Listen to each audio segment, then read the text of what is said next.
anybody ever heard of FLC syndrome? You know what that is? That's when you feel like crap. Does anybody have that? Who here has some sort of chronic ailment or something that isn't right or doesn't feel good in their body? Anybody? A lot of you, right? You're all a young, healthy audience, but all of us are often walking around with something. And most of us, when we go to the doctor, they go, well, your tests are fine, your exam's fine. I don't know what's wrong with you. And there's only one of two answers to that problem. Either you're crazy or your doctor's missing something. And what's really extraordinary in this moment in time is that medicine is going through a paradigm shift that is profound, and it completely is forcing us to reimagine biology and disease. For the first time in the history of our species, we actually are having insight into the wonder of biology, how things work. What are the laws of nature when it comes to our human biology? We never had a clue because most of our conditions that we have had are diagnosed in a way that doesn't make sense anymore given the information we have. We used to go to the doctor when we had a headache, we went to the head doctor. We had an elbow pain, we went to the joint doctor. We had a stomach ache, we went to the stomach doctor. But the truth is the body isn't organized that way. Just because medicine is organized that way, it doesn't actually match reality. It doesn't match reality. We have a very different framework now that we need to use to understand disease. It's based on systems thinking, how everything connects together, how our biology works as an integrated model. So if you want to biohack your health or biohack disease or create optimal functioning, you can't use our modern medical system of thinking because that system doesn't approximate reality. We are focused on symptoms and not causes. We're focused on the symptoms, not the system. We're focused on organs, not the organism. We're focused on what disease do you have instead of why do you have this disease. So we need to reframe what we're doing. And I unfortunately had to learn this the hard way. About 20-some years ago, I was quite ill. I went from being very, very healthy, riding my bike 100 miles a day, being able to remember 30 patients at the end of the day without any notes and dictate all their charts, to not being able to walk up the stairs, not being able to remember where I was at the end of a sentence. And I didn't know what happened to me. I was 36 years old, and my whole system collapsed. I'd been a yoga teacher before I was a doctor. I ran 5 miles a day. I ate a healthy diet, which I thought was a healthy diet.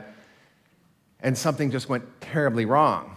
And I had to literally reverse engineer my health because every single doctor told me that I was depressed or I had chronic fatigue or I had fibromyalgia or I had whatever I had, and no one actually helped me figure it out. And it turned out that my entire system broke down from living in China having mercury poisoning. I had mercury poisoning because I lived in China, which has the worst pollution on the planet, and I have poor genes that help me detoxify, so I couldn't get rid of the toxins. And in that discovery of my biology, I literally cell by cell, molecule by molecule, system by system, had to understand what was going on. My immune system broke down. I developed sores and rashes all over my body.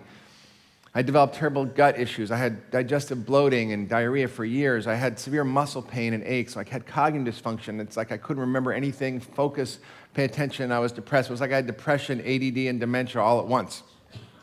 And I was desperate to figure out what was going on. And through my own unwinding of my biology, I was able to figure out this model of functional medicine. And I found pioneers in that field, and I went and learned at their feet, and I began to discover there was a whole field of thinking that was reorganizing our thoughts because we don't actually have a model to describe disease today. It's really backward. For example, today we're learning that the microbiome has the capacity to connect to so many different diseases. It can cause heart attacks, right? The bacteria in your gut are a whole living organism that can create so many diseases: heart attacks, cancer, obesity, type 2 diabetes, Alzheimer's, autoimmune disease, allergies, asthma, fibromyalgia. All these things can be the result of changes in your gut flora. And yet, when you go to the doctor with arthritis, they don't ask you about your poop, right? When you go to the heart doctor, they're not asking you about what's going on with your gut flora. You have 3 pounds of bacteria in there. There's 10 times as many bacterial cells as your own cells. There's 100 times as much bacterial DNA in you than your own DNA. And that's dynamically interacting with you. You have 20,000 genes. You have about 2 million bacterial genes. And they're dynamically interacting with you all the time. And when you don't understand that the definitions that we have of disease don't make sense, we can't fix it. So I was able to repair my biology, to fix myself, and to transform my biology by using the science of functional medicine, which helps me map out the way the body actually functions. And instead of looking at the signs and symptoms and the organs at the top of the tree, I go down into the roots. What are the fundamental drivers of disease? What are the underlying causes of illness? How do we actually get to what's making us sick? And for 1 in 2 Americans, pre-diabetes, and about 70% of us obese. And by the way, this is not just an American problem. 80% of the world's type 2 diabetics are in the developing world. China's number 1, India's number 2. The Middle East has the most per capita diabetics. About 1 in 4 to 1 in 3 of the population is type 2 diabetic. So we really need a new way of thinking about this. And so rather than going down to the branches and the leaves and the organs, I go down into the roots and I look at the fundamental factors that are driving disease. What's the underlying lifestyle factors, the environmental factors? What's your diet? What's your stress level? What are the ingredients for health? So it's actually quite simple. Rather than just focusing on the symptoms, I go to the cause. And this is a timeline we use to help us map the story of your life. I want to know what happened in the womb. I want to know what happened with your mother, whether she was sick, whether she took antibiotics, whether she had immunizations, what she ate. I want to know what happened at your birth. Was it a C-section? Was it something that had trauma? Were you breastfed or bottle fed? Did you have early antibiotics? All these things set up the conditions for your life. And what were the insults or traumas along your life that led to you having this problem in this moment? And then we map this out in what we call the matrix. Now, this is the model that we use to basically biohack any disease. So people say, Dr. Hyman, do you treat X or Y? And I'm like, well, yes, I treat the human body. I don't actually treat disease. The extraordinary thing about functional medicine is that you don't have to know the disease that you're treating in order to optimize health. You follow this model, and you can see tremendous transformations in biology. For example, there was a guy who came in to see me, I mentioned yesterday, who had dementia. He was 7 years old. He was pretty desperate. His wife was very upset and basically went from being a CEO of his company to not being able to basically almost tie his shoes or function in any way, had to quit work and was at home basically drooling and depressed and demented. And he came in and it turned out he had a whole series of problems that were causing his brain to not function properly. He had heavy metal poisoning because he lived in Pittsburgh, and there was coal burning there in Pittsburgh because of the steel plants. He had insulin resistance or prediabetes because his diet was high in sugar and starch. He had severe gut issues. He had bacterial overgrowth and inflammation in his gut that was leading to his brain dysfunction because his gut bacteria weren't working. And he had a bunch of genetic things that set him up for problems with methylation and sulfation, which are these basic biochemical reactions that have to function for you to be healthy. And rather than say, I'm going to treat your dementia, I said, why don't we optimize your gut flora? Why don't we optimize your biochemistry and methylation with the right foods and nutrients? Why don't we fix the insulin resistance with the right higher fat, low glycemic diet? Why don't we help get rid of the heavy metals and get your fillings replaced and chelate you and get you full of glutathione, all the things you need to upregulate your detox system? And I said, let's see what happens. Well, he had this extraordinary transformation where he went from being basically demented and depressed to being back to work, functional and happy again, and having his ability to be in life, and his grandkids weren't scared to be around him anymore. And it wasn't because we were treating the dementia. I was simply optimizing his biological systems using this model. So on the left-hand side, there's the predisposing factors, all the triggers, and on the bottom, there's the underlying fundamental lifestyle factors, which are all the things that help us to provide inputs into the body to create health. So Dave talks about biohacking and all these little things that he's tweaking in the body. It's all based on this model. His next book is on mitochondria, which is one of the systems, energy system. JG talks about eliminating the 7 foods. That's based on dealing with your gut and food sensitivities and allergies that create inflammation in the body. We're all basically coming from the same paradigm. And yet, this is not something I invented or that it's a new trick or technique or some little biohacking thing. This is the future of healthcare and medicine. This is actually now being invited into the center of Cleveland Clinic, where the CEO of one of the greatest healthcare centers in the world has invited me to come in and create a model that transforms healthcare, because he knows that we can't solve our current problem of chronic disease using the same system. And it's very powerful.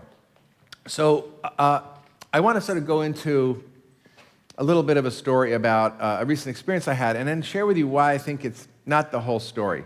I went to this place called Health Nucleus, which is a part of the Human Longevity Institute, which is started by Craig Venter. Now, Craig Venter is the guy who decoded the human genome. He basically took our genes and he analyzed every gene of his own, sequenced it, and he did it faster and better than the NIH, the National Institute of Health. And he did it for $300 million. And now, at Health Nucleus, you can get your genes decoded for $1,000. Soon it'll probably be $100. And I went through an entire workup where I had my genome mapped, I had my metabolome mapped, my microbiome mapped, I had all sorts of blood tests, 20 vials of blood, I had a full body MRI scan, a total measurement of my echocardiogram, my body composition, everything was measured. And it was a lot of data. And the problem with a lot of data is that you have to make sense out of it. Right? How does it connect? Where are the dots that connect everything together? Well, functional medicine is the filter. And someone said to me, how do you actually think about this differently? Well, if you think about physics, we have laws of physics that can explain the workings of the universe, gravity, the rotation of the planets, all these phenomena that are quite extraordinary. We can interpret through the filter of math and physics. But human biology, we don't have any natural laws that we've discovered about how the human body works. It's very descriptive. It's like you have these symptoms, you have this disease. It doesn't talk about why or what the mechanisms are, what the causes are. So functional medicine is like the natural laws of biology, and you can explain a whole host of different phenomena by means of a very few number of general laws. So when I went to Craig Venter's Institute, I had this whole thing mapped out, and yet I got all this data, and unless you have a filter to understand how it all connects and what to do with it, you can't create health. And so I kind of had my whole genome mapped. This is my genome here. This is all me. You can see everything right into me here. Well, what's more interesting to me than this is actually what I call the super gene. Now, this super gene is much more important, which is not what is your genome, but how is your genome working? What is causing genes to get turned on or off? You can't change your genes, but you can change the expression of your genes. You can change how those genes work, which ones are turned on or off. And there are a whole host of things that influence that. And it's not just your genes. It's the food that you eat that changes your gene expression. It's your social interactions and connections that change your gene expression. We now know that if you have somebody who you're with and you have a deep heart connection with them and a positive interaction, you literally can change each other's gene expression in the moment. And if you have a negative interaction, you can change your gene expression in the moment. The same thing with food. With every bite of food, you're changing your gene expression. So we talk about the Expos-ion, which is what are your genes exposed to, right? It's the environment, toxins and light and air and water and community and connection and food, all the inputs that we're constantly feeling, EMF, everything around us is always giving us input into our gene expression. That's called the Expos-ion. And that accounts for over 90% of the result that we see as our phenotype, which is who we are in this moment, whether we're sick or healthy, is related to these inputs to our genes. So you have control over those inputs most of the time, and you can change your gene expression very quickly. Someone said, how can you reverse disease even at late stages? Is it possible? I said, well, yeah, I had a guy named George who came to see me. He was 300 pounds. He was 63 years old. He had heart failure, diabetes. He had angina. He had reflux. He had prostate problems, erectile dysfunction, and sinus issues, and, all kinds of problems. I always say I'm a holistic doctor because I take care of people with a whole list of problems. So he said to me, can you help me? I said, yeah, I can help you, but you have to do everything I say. So he did everything I said. A year later, he was 300 pounds. He came back. He lost 150 pounds. Every single one of his diseases was gone. Now he's 70-something years old, and he's starting a bathhouse in New Mexico. So the power of biology to change at any age is really remarkable. You can reverse aging, and I see this over and over. So the super gene is your genome. It's your Expos-ion. It's your microbiome, as I said, because your microbiome, those 2 million genes are constantly interacting with you and your own genes, and it's called the hologene. But it's also your nutrigenome. What are the foods doing that are affecting you, and how are those affecting your gene expression? It's your proteome, which are the proteins that are produced from your genes. Your metabolome, which is all the metabolites that are produced from your genes. I had my metabolome measured there. Instead of like 20 blood tests, there was 2,500 blood tests I had measured. So that's really more important, is how are your genes being influenced, and how do we map all those influences in a system that makes sense? That's what functional medicine is. It's sort of an operating system. It's a way of thinking. It's not a new test or modality or specialty. It's a way of thinking about solving the puzzle of disease. So this is some of my genes here. I was happy that I had more genes than mostly anybody else. I had over 7 million or 6 million variants. So we all have variations in our genetic code. I had more than average. I was happy about that. And I had a telomere length of 43 years, and I'm 56 years old, so that made me happy. So what I'm doing clearly is working. And I found out that I actually genetically am more diverse than I thought. I thought I was a Jew from the Middle East, and that's where I came from. But turns out I am from the Middle East. I'm also from Asia. I'm part Asian. I'm from West Africa, and I'm even 0.5% Native American, and I'm 1.5% Neanderthal. So that explains, why I have a big butt, like Chinese food, like sweat lodges, gefilte fish, and sometimes pull women's hair out. So, and you can see this is interesting. They can map your dad's, ancestry. So my dad's from West Africa. My mom is from the Middle East and all over Asia. And here's my Neanderthal genes. You can see right there. It's kind of exciting. And then this is my metabolome. Now my metabolome is this map of 2,500 metabolites, but it's just data. How do you make sense out of all this data? How do you make big data small? How do you create big insights out of big data? Well, that's the beauty of functional medicine. So one of the things that I learned was that I have areas of my mitochondria that are not working as well. And I know that's probably true as a sort of consequence of the mercury poisoning and the illness that I had. And so I know how to tweak this by basically biohacking my biochemistry and using a few nutrients to upregulate various pathways. Now that's kind of cool. But at the end of the day, what really we need to know is how do we undo the things that often are happening to our biology. Now, this is Clayton. Now, Clayton was a little boy who had severe ADD. He also had asthma, he had anxiety, he had abdominal pain, he had anal itching, and that was just the A's. He had a whole list of other problems. He had eczema and hives and insomnia and muscle cramps, and he had severe ADD and dysgraphia. He couldn't write. His penmanship was so bad. So rather than give him Ritalin, and rather than give him asthma medications and medications for his stomach pain, he was on 7 medications. He was on a pill for every ill. Instead of asking the question, why, these doctors were like, what disease do you have? What drug do I give you? And with Clayton, instead, I said, what's going on? Why is he having all these different diseases? Why does he have so many different problems at 10 or 12 years old? Why is this going on? So I began to dig into his story, and we found all sorts of imbalances in his biology. We found that he had severe gut issues. He had overgrowth of yeast in his gut from eating a diet that was full of sugar and processed food and taking antibiotics for years. He had lead poisoning from having lead in his environment. He had severe nutritional deficiencies, which were from his diet. He ate a processed food diet, processed meats, lots of sugar, trans fats. So he had trans fats. He had no omega-3 fats. He had low levels of zinc, magnesium, antioxidants. He had low levels of B vitamins. And we were able to map all this stuff out. He had food sensitivities. He had reactions to gluten. He had all this total system breakdown. So rather than treat his ADD and rather than treat his asthma or his irritable bowel or his hives or his eczema or his anxiety with all these different drugs, which is what we learned to do in medicine, I simply got his system in balance. And what was really shocking to me, this is sort of when the light bulb went off in my head. This was his handwriting when he came in to see me. He was 12 years old. You couldn't read anything, right? And after 2 months, his mother brought his homework back, and it looked like this. Now, I didn't try to biohack his handwriting or treat his brain. All I did was basically take out the things that were creating imbalance and put in the things that were creating balance. So it's really a very simple equation. When you want to create health, if you want to biohack your health, it's actually quite simple. I only ask 2 questions when someone comes to the office to see me. One is, what do I need to take away that's bothering this person? Is there something that's pissing their system off, that's irritating them, that doesn't work for them, that isn't right, that I need to remove?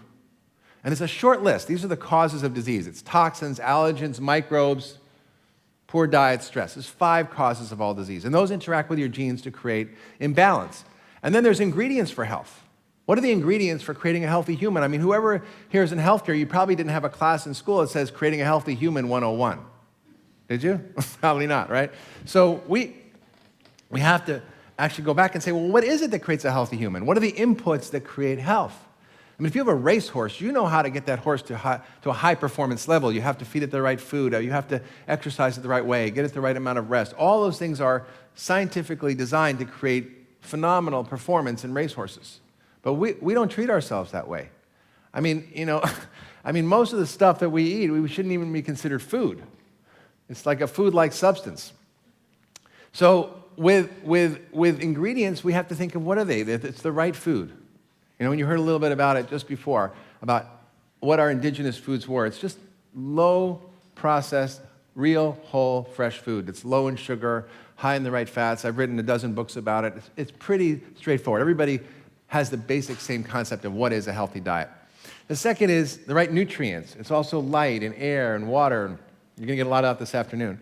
And love and connection and community. All those are ingredients for creating a healthy human. Sleep, restoration. And when we don't have that input, we actually get sick. Now, with this kit, I used a powerful new drug that I didn't tell you about fully. This drug has the power to optimize dozens of hormones, to improve the expressions of tens of thousands of genes, to optimize hundreds of thousands of protein networks, to balance your immune system and cytokines, to optimize your gut flora, and it works faster, better, and cheaper than any drug ever discovered. It has no side effects and it's available to almost anybody on the planet. You know what drug it is? Love. Love? Well, it could be love. It's actually food. Food is the most powerful drug. It's not like a drug, it actually is a drug. And if I had to go, to a deserted island, I only had one drug to use, it would be this drug to reverse disease. It's the most powerful drug. I wrote something called the 10-Day Detox Diet, and in that program, I basically synthesized functional medicine. I eliminated the foods that create disease, put in the foods that create health, and gave people a few simple practices to do. In 10 days, their scores on the FLC quiz, which is when you feel like crap, went down by 62%. That means all diseases improved. Migraines, asthma, irritable bowel, depression, joint pain, insomnia, anxiety, whatever it was. Autoimmune disease. One guy came up and said, I have rheumatoid arthritis. In 10 days, I feel better. Is that possible? I'm like, yeah, it's possible because food is the most powerful drug. I had one woman said, Dr. Hyman, I had type 2 diabetes. I got off 56 units of insulin in 3 days. How is that possible? Another woman said, I've had lifelong depression, on and off medication, in and out of psychiatric hospitals. In 3 days, I don't feel depressed for the first time in my life. Is that possible? I said, yes, it's possible because food is the most powerful drug on the planet. And it's not just calories. Food is actually information. It's literally instructions, like code. So you can upgrade or downgrade your biological software by what you put in your mouth every day. So next time you take a bite of food, just remember that it's not energy, it's not just fuel, it's actually instructions, it's information, and what you want to be telling your body to upgrade or downgrade your biological software. Now there's one more thing I want to share with you, which is, yes, food is medicine. And yes, we can understand functional medicine and go into the details of biological networks and understand how everything connects together. And I've spent my life studying biochemistry and physiology and genetics and the connections and the patterns and everything. And I've seen more data than most physicians because for 20 years I've had a unique practice where I've been able to do $5,000 worth of testing on almost everybody and see millions of data points on tens of thousands of people and look at the patterns and connections. And I was just so focused on this. And then one day, the earthquake in Haiti happened and it changed everything for me. To make a long story short, I basically ended up in Haiti after the earthquake, and it was pretty intense. We arrived in this massive destruction in the main hospital, and I met a guy named Paul Farmer. Paul Farmer is an extraordinary man who went to Haiti when he was in medical school in one of the poorest countries in the world. It's the poorest country in the Western Hemisphere, where most people live on less than $1 a day and don't have clean water or sanitation. And most people had given up on these people because they had TB and AIDS, and there was no way to treat these people because you need complicated drug regimens. And he said, no, we can help these people. We can solve this problem. What seemed insoluble, we can solve. And it wasn't by better drugs or surgery that Paul fixed these people. It was by the power of each other. He called it accompaniment. We accompany each other to health. He used friends, neighbors, community health workers that he trained who were just their neighbors to help each other, to go to each other's houses and make sure they had enough food to eat and water to drink and took their pills on time and had a place to sleep and just basically took care of each other. And it was through the power of that social connection that was able to drive this transformation that's been used for the Gates Foundation, the Clinton Foundation. It wasn't through better improvements in medicine. It was just through the power of our social connections. And I realized that it wasn't our genetic threads that were making us sick. It was our social threads that were making us sick. That just as our social connections can make us sick, they can also make us well. I realized that this was also true of chronic disease. That actually not just infectious disease was contagious, but actually so was chronic illness. Diabetes is contagious. Heart disease is contagious. Obesity is contagious. And this work has been shown over and over to be true. This is the guy from Harvard named Christakis, who's looked at the social networks and our patterns in life. And he's found that when you looked at huge amounts of data, that there are clusters of people who kind of group together in social networks that drive disease. So he found that if you're overweight, and your friends are overweight, if you're overweight, if you have a friend who's overweight, you're more likely to be overweight than if your family's overweight. If you have a friend who's overweight, as a close friend, you're about 70% more likely to be overweight than if your sister or brother's overweight, you're only 40% more likely to be overweight. So it's those social threads that connect us that are more important than our genetic things. But there's also the happiness clusters. So people who actually cluster together and are happy together do better. So what really became evident to me was that we have to reframe our idea of how we change biology using the understanding of functional medicine and biological networks, but we have to change behavior by dealing with the social drivers of disease. Because I know when I go out to eat with somebody, they're worried about what they're having for dinner or whether they're going to order dessert or not, and I don't have to say anything, right? Because it's that power of peer pressure. When I'm around Dave Asprey, I'm not going to be eating bread, right? So I think we all feel that, experience that. So if your friends are having all these bad habits, you're going to have those habits. If your friends have good habits, you're going to have good habits. So I'm pondering all this, and then one day, this guy comes to my office who was very overweight, and this guy named Rick Warren, who you might have heard of, he wrote a book called The Purpose-Driven Life, which sold 32 million copies. He put 10 million people in small groups around the world to live better lives, purpose-driven lives. And he was very overweight. He said, I want to get healthy. Can you help me? I'm sure. So I said, let's have dinner afterwards. We had dinner. I said, tell me about your church, because I'm a Jewish doctor from New York. I don't know much about churches in Southern California. I said, what's going on with your church? He said, well, we have 30,000 people. I said, wow. He said, we have 5,000 small groups that meet every week to live better lives. I'm like, oh my God. And the light bulb went off, and I said, why don't we create a healthy living program delivered to these small groups and see what happens? And we thought a few hundred people would show up. 15,000 people came to church. We had to turn 2,000 people away. They signed up for this program. We created a 40-day program, then a year-long program. In the first year, they lost 250,000 pounds. And all sorts of diseases went away, right? People's diabetes went away, their autoimmune disease went away, their reflux went away, their migraines went away, their autoimmune disease went away. It wasn't because we treated disease. It wasn't one doctor treating one patient. It was one doctor, it was a couple of us. It was actually Dr. Oz, another doctor, Dr. Hyman, and me. It was a Jewish doctor, Christian doctor, and a Muslim doctor. It sounds like the beginning of a bad joke. But it was quite extraordinary. So we wrote this book called The Daniel Plan. I wanted to call it the Jewish Doctor's Guide for Christian Wellness. And it won the Christian Book of the Year award last year, which is really cool. I think I'm the only Jewish guy to ever win the Christian Book of the Year award. Well, there was this one other guy. and I found this profound change, because when people started to do this together, when they connected together, when they worked together and played together and ate together, everything changed. They changed what was acceptable in the culture. They no longer had ice cream socials and pancake breakfasts and donuts and soda everywhere. It was like they were trying to get their people to heaven early eating all that stuff. I went on stage in the church and I said, listen, if you had Jesus come to dinner, what would you feed him? A Big Mac, fries, and a Coke? I said, listen, if you believe God lives in you, why are you feeding him crap? I said, what you have to eat is very simple. You just leave the food that man made and eat the food that God made, right? Did God make a Twinkie? No. Actually, I have a slide in one of my lectures I put up, which is showing that label of a Twinkie, and I said, if anybody can guess what this food is, I'll give you $1,000. And nobody's been able to guess, because you can't tell what it is if you cover up the front of the package, because all the ingredients are the same processed stuff. So we created this program that we've now expanded to hundreds of churches around the world, and I realized that it's really the power of each other that's going to solve our global health problem, that we have to connect with the power of love. And that's why we're all here, right? We're all here because we want to be part of a community. We want to be part of a tribe. We have a longing to belong. It's part of our ancient DNA.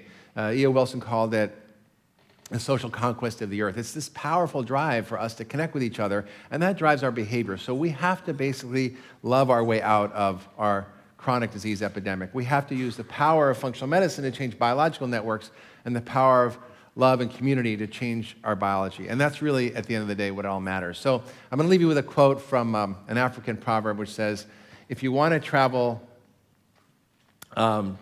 swiftly, travel alone. But if you want to travel far, travel together. So let's all do this together. Thank you.